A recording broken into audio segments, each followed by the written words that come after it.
This is the Doctors Making a Difference podcast, living with metastatic cancer, highlighting patients, doctors, and researchers who are fighting to win against cancer. You've spent years making careful decisions with lasting impact. When it comes to investing, the same principle applies. Lightstone Direct gives you access to institutional quality real estate investments with decades of proven experience behind them. Invest directly, no middlemen, and a $12 billion plus AUM real estate firm in your corner. Visit lightstonedirect.com. All investments involve risk. Please visit lightstonedirect.com for a full list of disclosures. Today, I am honored to welcome our guest, Matthew Zachary, goes by MZ. MZ is here to share his experience. He has been an advocate for cancer patients for many years. He himself had cancer a long time back and has been able to be an advocate, help other patients who have dealt with this for a long time, and an interface for patients and doctors alike. And so I think you're going to find this conversation fascinating. MZ, do you mind introducing yourself to our audience? Yeah. Hello, everyone. My name is Matthew Zachary. I guess for purposes of context, I was given 6 months to live with brain cancer as a college senior. That was 30 years ago, and I'm somehow still here today. That's what it was 30 years ago, and they gave you 6 months, huh? Good times, right? That's crazy. Like I said, this podcast, most of the listeners are doctors. Since I have cancer myself and get to live that world, some of the listeners are cancer patients, but it's kind of that interface between doctors and patients alike. Maybe just start with that journey way back when. Like, that's devastating. You're a young person, you're studying college, you're doing all these things, and suddenly you're told 6 months. How did you handle that? And obviously you're still here today, so how did you not die in 6 months? I was born and raised in New York City. I was a prodigy pianist. I studied music, composition, film, media, Hollywood, jazz, all through middle school, high school, and college. And I was going to go to grad school to be a film composer. That was my trajectory in my teens and early 20s. And then in the summer of 95, this was again 30 years ago, I got these weird headaches. I was actually interning at the World Trade Center. And I thought the headaches were from the elevators, were parallel the flux capacitors. Vertigo, whatever it was. And you're young and stupid and 21, whatever, walk it off, chalk it up. Got back to college, started to rehearse again. I noticed I couldn't arpeggiate with my left hand as well as I could. And for the non-musicians, arpeggiation is like the speed at which your muscle memory can move across the keys. Like, I couldn't play as fast with my left hand as I used to, and I knew right away something was weird. But again, young, dumb, stupid. All right, I'll just switch my hands and play this way. Literally, that's what happened in the fall of 95. I was able to get as much done as possible, but I'm a lefty, so eventually I couldn't grip my pen. I had friends signing things for me. The headaches got a little worse, but I went to the doctors on campus. Carpal tunnel. Have a good time.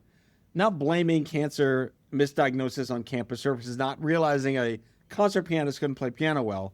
There was a corollary back then. I forgive the system for being that.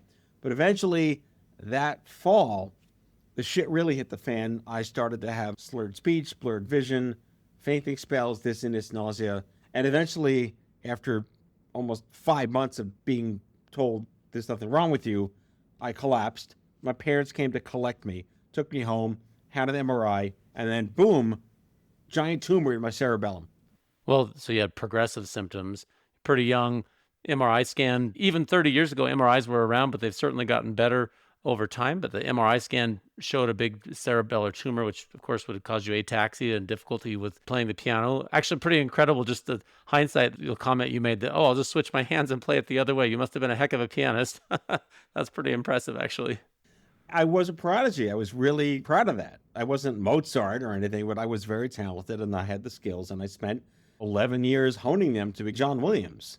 And I could just kind of switch my hands. I guess like in that movie Amadeus, he switched his hands. Remember underneath the piano, he switched his hands? Like that level of insanity was where I was. I mean, at the end of the day, when they finally said you have something in your brain, I was like, thank God. It was something. I wasn't crazy. Then it settled in. That's that thing in my brain. So I had late onset pediatric medulloblastoma, which is because it's congenital, it's a PNT, and it normally presents at the age of like 8, mostly in boys. And mine was like 12 years delayed for some reason. So they're like, there's no COG protocols. We don't know what to do with you. We're going to get it out of your head. Fine. But then the then what was where everything kind of like went to pot. So what happened? I mean, kind of leaving us on edge. You had this crazy diagnosis, this child prodigy, this amazing pianist, and they said, we'll get it out. And again, obviously kind of a rare finding at your age. So how did it play out? Well, the surgery was gratefully successful. They got out as much as they could with what they called clean enough margins, because medulloblastoma is usually very eggy and watery, drips to the CSF, gets in the bone. It's not great. And they're like, well, let's do radiation. Why not? So that story is a bit of a comedy of terrors, because I was treated by a neurosurgeon from Sloan Kettering at a different hospital that wasn't Sloan Kettering. And then he's like, you got to go to New York. They're the only ones that'll know how to deal with like an N of Right, one. because you're rare, super rare. I was the only kid that wasn't 8 in the world with medulloblastoma at 21. So I had a 5940 CG craniospinal with a 1300 CG tomotherapy, stereotactic radiosurgery boost to the posterior fossa and the pons. That's something medical that I sort of got right. I can speak that because it's renting space in my head for 30 years. If that made any medical sense, that's what they did. The three-dimensional shit was like clinical trial at the time. So you ever go to the airport and you see the little crystals with your family etched in them in 3 dimensions? Like, that's the shit they did to me in the 90s. That's now, airport tourism stuff. So that was that. Then we're done, sort of. I had to cancel my grad school plans. Binghamton, I went to Binghamton, upstate New York, was very kind. They didn't want to be like the college that said to the cancer kid, you can't graduate. So they did the right thing, but I had no future. And then I got back from school. I could play again, not nearly as well as I could beforehand because I spent months not using it. I was going to ask you that. How did that affect your performance? Because cerebellar surgery, cerebellar injuries are hard to recover from. So I was curious how that affected you. It took me 5 years to get back to where I was. But by then I was already like living plan B and I couldn't be a pianist anymore. But within the first 3 months of post-surgical, yeah, I could sit down and play again, but I would never be at the same pedigree as I was after 11 years of core training, muscle memory and whatnot. All the neurodegenerative stuff that had affected for months had completely corrupted that skill. That was that. My dream was crushed. I'm making light of it now, but like the worst day of my life. No, you're making light of it, but It was terrible. huge, horrible. And I think maybe those who are listening who have, again, a lot of doctors listening, they've delivered the cancer diagnosis, or if you're a patient, like me or like you get that diagnosis and it is the worst day. It's a really rough thing. And maybe we can come back to that, but how do you deliver that news and how do you walk with somebody? Because you can't make it better necessarily by other than saying, we're going to help you through it. You'd have to say, we're going to take these steps together. But it's a big deal when you get told that and you're not sure what comes next. You don't know how long you're going to live, much less your capability thereafter. You went through all that stuff. Well, I'll date myself because I had the scan at the MRI center December 27th, 95, I think. And then back then we went out to lunch, my mom and I, we went home and the machine was blinking in the bedroom. We only had one machine and 2 phones in the house back in the 90s. And, I say the machine's blinking because who's calling at 3 o'clock on a weekday? So sure enough, hi there, we found something in your brain, you got to come back. So I was basically diagnosed with a brain tumor on an answering machine. But here's where the menschiness comes in, because the neurosurgeon I mentioned was Dr. Ehud Arbit from Sloan Kettering, and this man was an Orthodox Jew who met with us on Shabbos. So my first point of entry into actual clinical, that wasn't like my pediatrician for 20 years, was an Orthodox Jew who said, I'm going to spend 3 hours with this family and this kid during Shabbos. I'm not going to go to shul. I'm going to just be there. And he thoughtfully explained everything to us. And as much as we were in denial and disbelief, it was so pure and empathetic of this man to take that time on that night to do that. Regrettably, it was all downhill from there because he set a really high bar for what I was supposed to expect from other doctors. So I got the full panoply of like apathy and empathy along the way. My pediatric neuro-oncologist was Dr. Jeffrey Allen. He's a pediatric, so he lives and breathes in empathy and parenting, but he never really dealt with like 20-somethings with the same cancer as a 2-year-old. So it's kind of interesting that I didn't seem to get that level of age relevance of support, which is kind of like I started the young adult cancer movement 10 years later, not knowing I would be alive 10 years later. But my doctors at Sloan, because NYU was my care, but Sloan was my treatment. It was a hot mess of data sharing and whatnot. Those guys, I forgive the 90s, could have used a boost of empathy at that point in time. And to their credit, like, these are luminary men. This is like Brian Davis at Mayo Clinic and Tom Merchant at St. Jude now. So I had these guys in like their late 20s as my pediatric neuroradiation oncologists.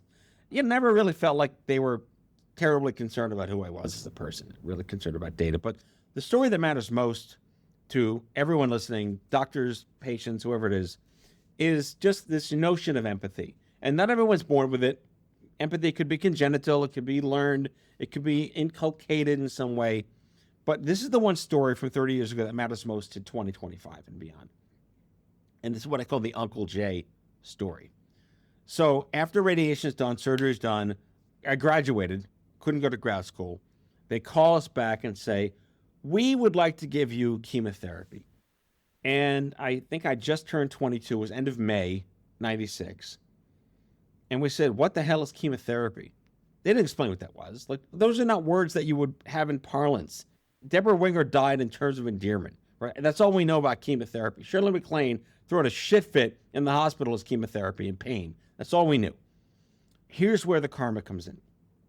My dad's best friend, my uncle, my godfather, Jay Tishfield, he's currently at Rutgers, is one of the smartest men in the world in genetics. He pioneered nearly everything in the 70s that we take for granted today.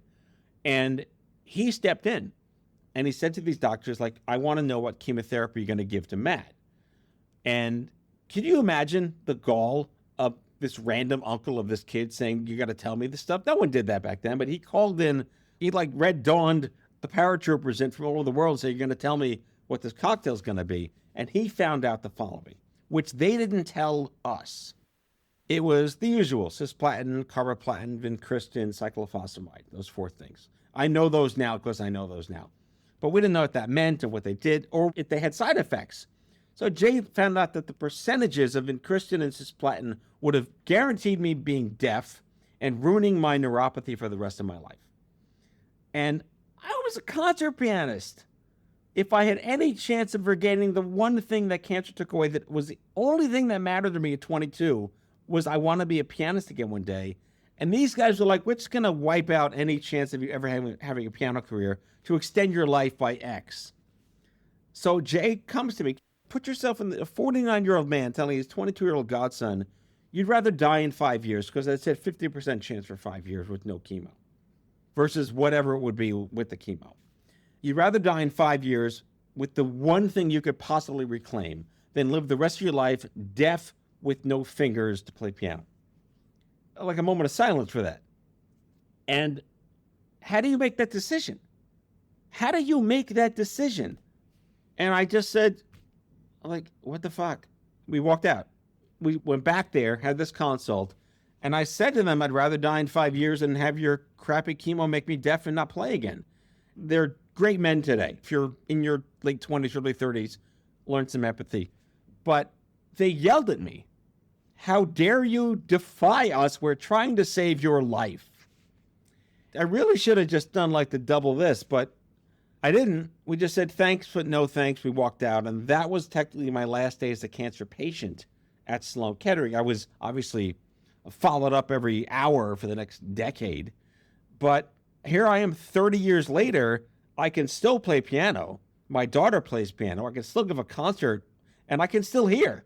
So better problems to have, I suppose, by defying the odds. I don't recommend patients declining chemotherapy in today's climate. The science is very different, but I do want to make a point that what is most important to the patient may not always be what's most important to Hippocrates.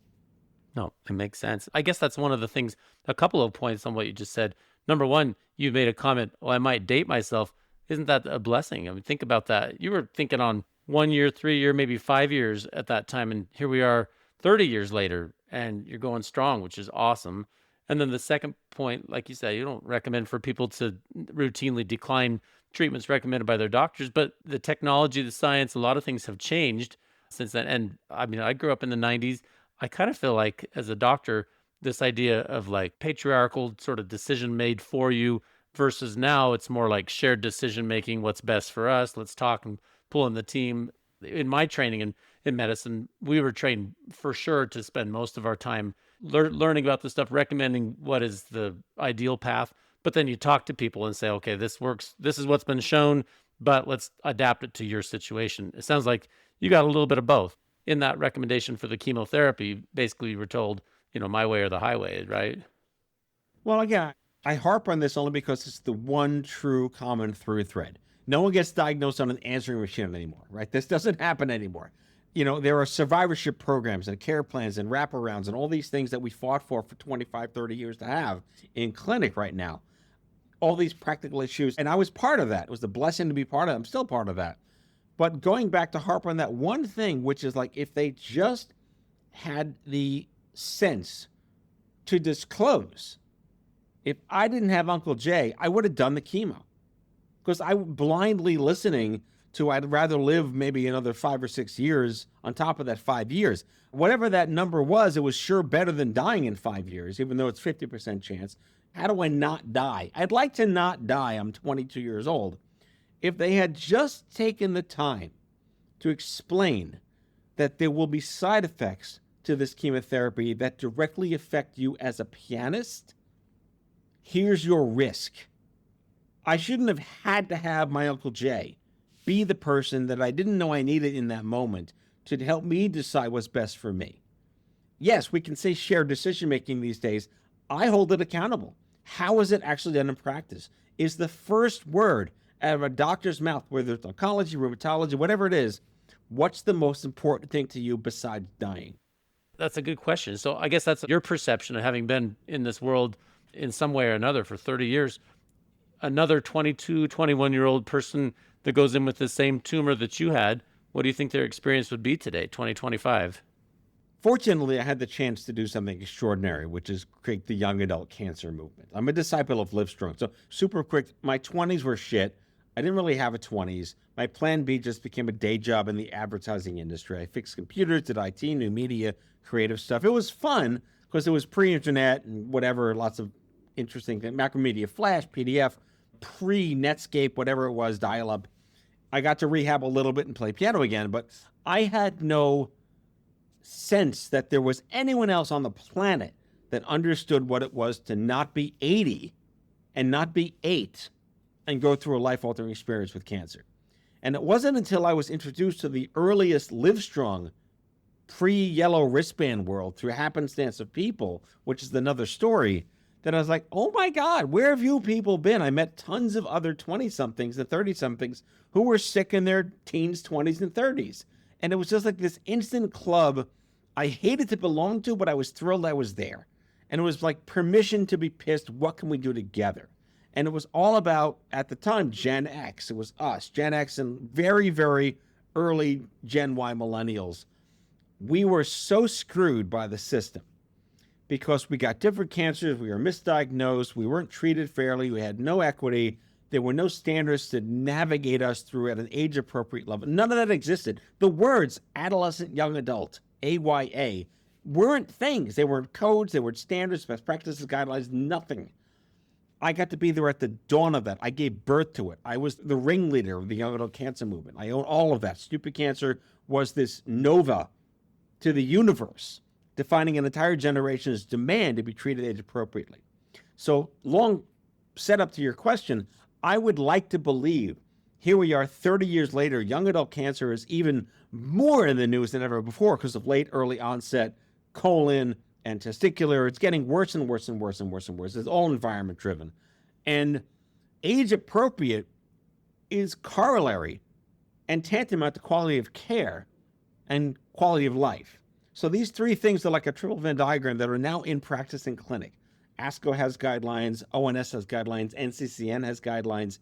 There are standards of care, best practice, published review, peer-reviewed journals, evidence-based data that if you treat a young adult as a young adult first and then the disease second, they do better. They cost less money. They have less hospitalizations. They're more compliant, and their quality of life is off the charts, which is good for health economics. They go back to work and raise your kids. So I would like to believe today no one's going to be given you have cancer on an answering machine version of walk it off, have fun. We're not going to tell you your side effects. Well, your work, it sounds like, has made a tremendous difference on it.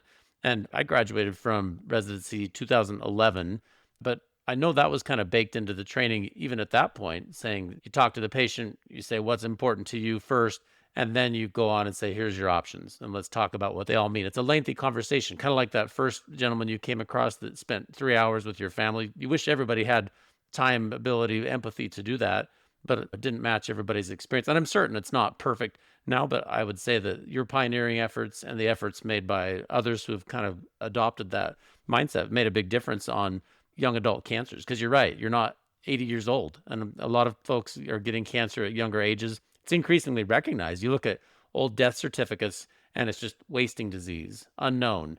And now we say, oh, they had colon cancer, they had stomach cancer, they had metastases to the liver, a lot of things that we just wouldn't have known prior to modern imaging and some of the testing. So it's just a totally different world than it was even 30 years ago. What have you found in this foundation? You still run the Stupid Cancer Foundation. I'm assuming that's still live and active. What are the things that you were working on with your foundation? Point of order, I stepped down in 2019. New leadership has made it even better than ever.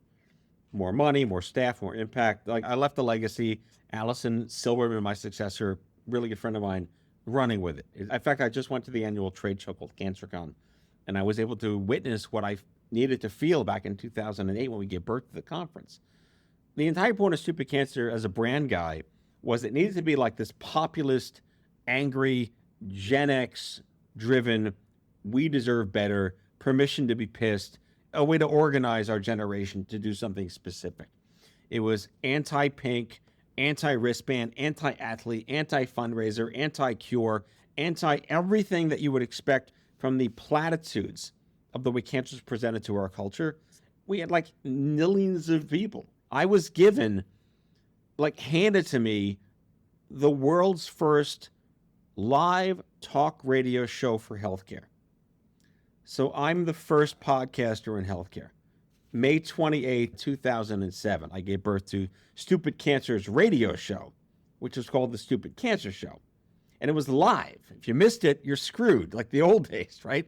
And you had to wait till Friends was on Netflix 30 years later. And between the radio show and the brand and our meetups and launching these trade shows and having road trips and going to Vegas and doing these crazy Gen X things, it just became a populist dream of what it really means to be part of a club you don't want to join, but actuating tangible outcomes in terms of what are these baselines that we deserve as a generation, as an age-relevant group in the data. It was an absolute honor and a pleasure of a lifetime to give birth to that, to lead it, to run it, to a worldwide initiative. This AYA program is in like Australia and Europe and Dubai and everywhere now. It's a global thing. It's baked into the cake now versus just sitting on the shelf hoping you add some spice later on. Having stepped down 6 years ago, I've just been witness to it still needs to exist. And all of the collaborative partners that has 60, 70 nonprofits under the umbrella of Stupid Cancer that are all doing extraordinary work. We shouldn't have to exist, but we do. But I look at it now from a very different light because advocacy is kind of a moving target. Advocacy has to adapt to the moment. And there will always be a need to welcome people, make them feel less alone, kind of like that direct-to-patient quality of life service that is just so desperately needed these days. But there's a larger picture here of what advocacy really could mean down the road, looking in hindsight of like, that was important, what could be next? You know, one of the things I think about on this, again, I walk on both sides of this because I often am the person delivering the news about cancer, and then the very next day I'm the patient receiving treatment for cancer. So it's a terrible juxtaposition of these two roles. But what I wanted to ask you is I think about a person today, maybe they really do just have 6 months, and maybe they've got 30 years and we just don't know that. What do you think is the right answer to tell somebody when they're coming in? Because I've been there, you've been there. It's a terrible moment for your life when you say, hey, you got cancer, or you've got a bad cancer for a young person. What would you say if it was you? What would you say to somebody that was receiving that diagnosis? I think the disadvantage I have is that I'm not a doctor, but the advantage I have is I'm not a doctor. So I can say things like, there's no good Hallmark card for dying in 6 months. How can I support you? What can I do for you? Or is there anything you need that I can help you with? But I'm in a weird position because if people happen to know me, I'm the Uncle Jay of other people now. If you happen to know me, I can help you do all sorts of stuff because I know how the system is working. What I can't do is extend your life. Nothing clinical here. So I look at what's important to you, keep a track record, make a footprint, have a legacy, hug your kids, do what you can with the time you have. And it's not a oh, we're all going to die someday. Stop saying that, people. Stop saying that. Yes, we're all going to die someday. I don't need to be reminded of that when I was just told that I have 6 months to live. So yes, I've met people that are end stage and terminal, and so many friends have died. It just literally piles up in your brain. You have to build a thick skin to it, which is what I admire about oncologists, oncology nurses, oncology social workers. You have to build up kind of like a strategic apathy on the inside because you got to sleep at night. And watching your kid die one day and then trying to fall asleep at night, I don't think you guys get enough credit for what you have to deal with as just a burden of Hippocrates. Well, I just want to give shout out to all the doctors who you've chosen medical school, you've chosen Hippocrates, you've chosen this stuff, and you know going in it's going to totally suck sometimes, and you have to live with that and sleep at night and hug your kids and be grateful at the same time. So with that just needing to be said, there is no one good thing that can be said. It's just honesty and the truth is all we expect. You know, another thing, my cancer is really rare. It's called solitary fibrous tumor. It's a type of sarcoma. It's about 1 per million patients. I mean, it's just rare. You know, I've found some support on Facebook and some other people that I've encountered other people that have this cancer through that. And I found that to be really beneficial. But, you know, depending on what it is, because there's hundreds of types of cancer, what do you tell someone who is newly diagnosed, especially a young person who says, hey, I feel alone. I don't know what to do. The doctors are telling me this, but it just doesn't make sense, or I don't speak doctor. And sometimes there've been a bunch of studies that have shown once you say the word cancer, people don't hear anything else. Where do you turn people? Where do you have them go so they can receive answers, support, and not just from their doctors, but from peers and community? The one life hack I tell people to do is don't use AI, but always turn on voice memo when you go see your doctor. Because you can't absorb it. The Charlie Brown wah-wah happens the second anything goes on. Turn your voice memo on your phone, let it record, deal with it later. You don't need to be as present as you need to be. Just let the care team tell you what their update is for you. You can ask questions, of course. But in terms of where's the circle of trust? Where is this direct-to-patient quality of life universe? All these nonprofits that are out there trying to do the right thing to help you, what I would colloquially call make it suck a little less. That was what Stupid Cancer's kind of like tagline was. We help make it suck a little less because it's going to suck, but at least have it be less terrible with us. If you know someone like me, I can tell you here's 9 organizations that I think would fit the bill when you're ready for them. If you're younger, there are camping retreats and there are excursions and there are kayaking and adventure retreats. There's workshops, there's seminars, webinars, conferences, trade shows, meetups, tons of stuff that can give you some degree. Again, not for everyone. It's the ones that are ready to welcome it that's valuable to them. You don't want to shove this down people's throats. But here's Oz. The Oz you didn't really want. It's going black and white instead of color. But here's the Oz of all these things that you could choose to take advantage of. The challenge with that is none of that is really indexable on search or AI. That's a whole other podcast about some of the pitfalls of being a nonprofit organization that's struggling or maybe under $2-3 million. No one knows you exist because they weren't looking for you. No one goes to cancer college to get sick and know what to do 5 years later. I'm sure you didn't. You went to med school, not cancer school. So from that perspective, it's going to be really hard to know what could be out there for you. Like me, I mean, it was the 90s, but I spent 7 years alone. I happened to stumble into something, which is why I wanted to create the largest brand in the world for Gen X and young adult cancer. And now it's pretty discoverable because it's a great brand. But hopefully, the cancer center you're being treated at, rural or otherwise, should have a basic oncologic familiarity with AYA. And if that is the case, they should have some basic familiarity with default AYA resources that are extramural of the clinic, whether it's a support group here, or whether it's a nonprofit here, or if you're employed, there's like a cancer in careers. If you need lawyers, there's triage cancer. Again, these are not groups you're going to normally think to look for. But there is a huge ecosystem that was born of this nebula in the early 2000s for young adults with cancer. And again, for the older folks that are out there, I mean, even like ARP has cancer support groups. They've even bought into that too. So it should be a lot easier today to find communities that are there for you, that you can trust. But that might not be true. Everything's a bell curve for socioeconomically different communities, for people of color. It's going to be very different. I'll button it up with, like, in terms of certain ethnicities, cancer isn't discussed in the Asian community, the Hispanic community. You don't talk about cancer. I meet a lot of young adults that are Hispanic or Asian American heritage. They have no one to talk to. They've never met anyone of Asian American or Hispanic, even Inuit Native American heritage, where they can talk to them, because the parents are like, we don't talk about this. It's the spirits, whatever it is. And there's real data on what that means to kind of like suppress your capacity and willingness to look for resources, because you just feel that no one's going to really understand you. We used to just kind of die 30 years ago. So these are all, like you said, better problems to have. But the fact that we're so aware of them now means it can only get better. Yeah, it's nice to know there are resources, because nobody plans to have cancer. Like you pointed out, you're thrust into this club that nobody wants to be a part of. And it's not like you went to cancer school. Nobody did. Like we have our oncologists, our cancer centers that have a lot of resources accumulated. But if you're a patient or you're a patient family member, it's not like you planned on it. You have suddenly cancer X, and then you're hunting for resources, which your physician can provide a lot of resources. The cancer center you see, all that team can provide it. But there's a lot of community support and foundations and networks. And there's some out there that are probably hocus pocus, but there are a lot that are really just focused on advocacy, getting information, answering questions. I'm thankful that that stuff has been developed. Personally, I'm thankful for it. And I'm thankful for it on behalf of my patients, who sometimes you say, like, well, you've got this, but in our 20-minute, 40-minute office visit, I can't possibly answer all the questions you have. And as soon as you go home, you're going to have another one. So having a colleague or a peer who said, that's kind of like what I'm going through, I can know what you feel like. You can't even state a value on how much that means to people. Peter, can I ask you a question? You bet.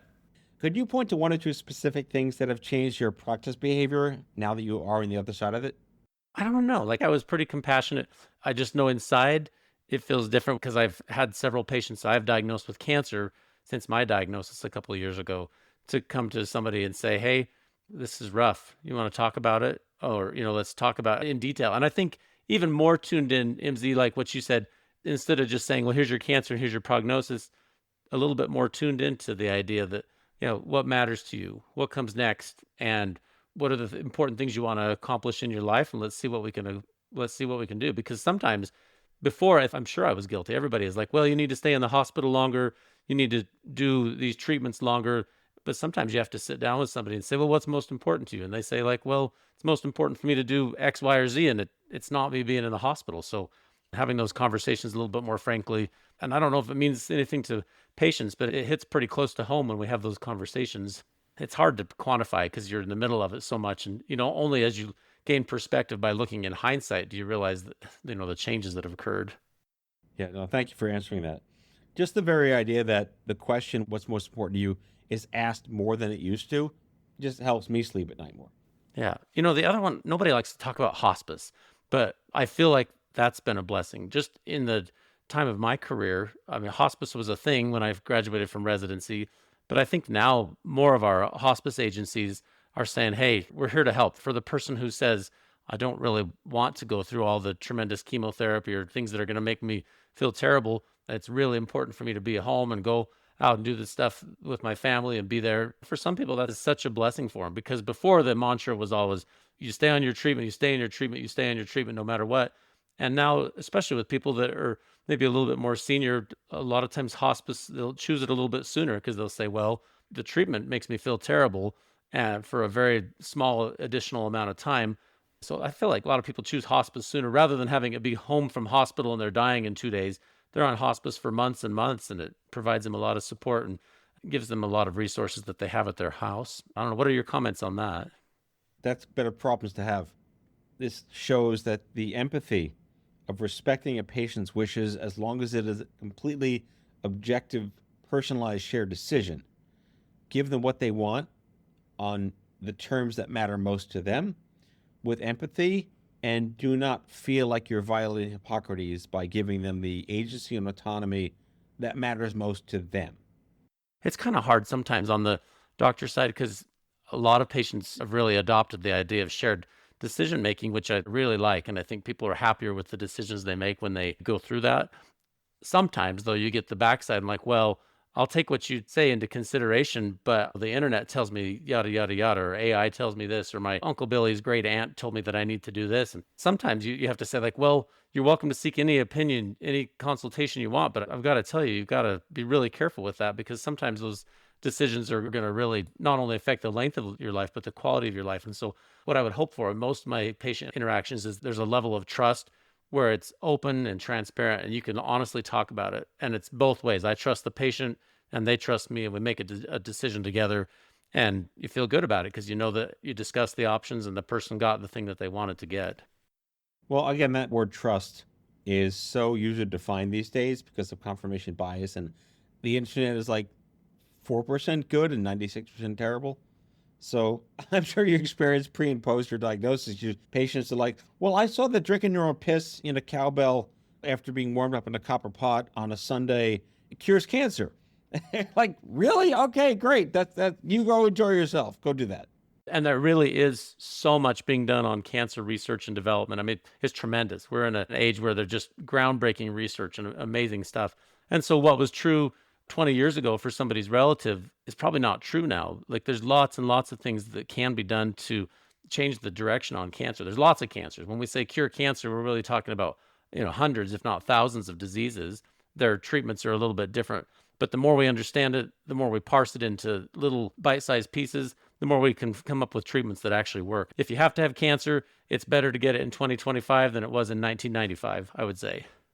Would Deborah Weir died in 2025 is the question, right? It's just really the question. And we need to reboot. Have to reboot that movie for 2025. See if you die. And I hope that 30 years from now, it's better still, by far. I hope it's leaps and bounds better than it even is today. But well, MZ, tell me what comes next for you. You're obviously been a pioneer in this space. You've influenced lots and lots of people with your advocacy, and you're still going. You've defied the odds. So what comes next for MZ?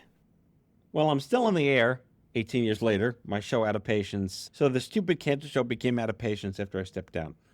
And I've been on the air pretty consistently, 2,000 episodes in total so far. Next time you're in New York, I'll interview you. So open invite to come here, and we'll do a guest swap. I appreciate that, MZ.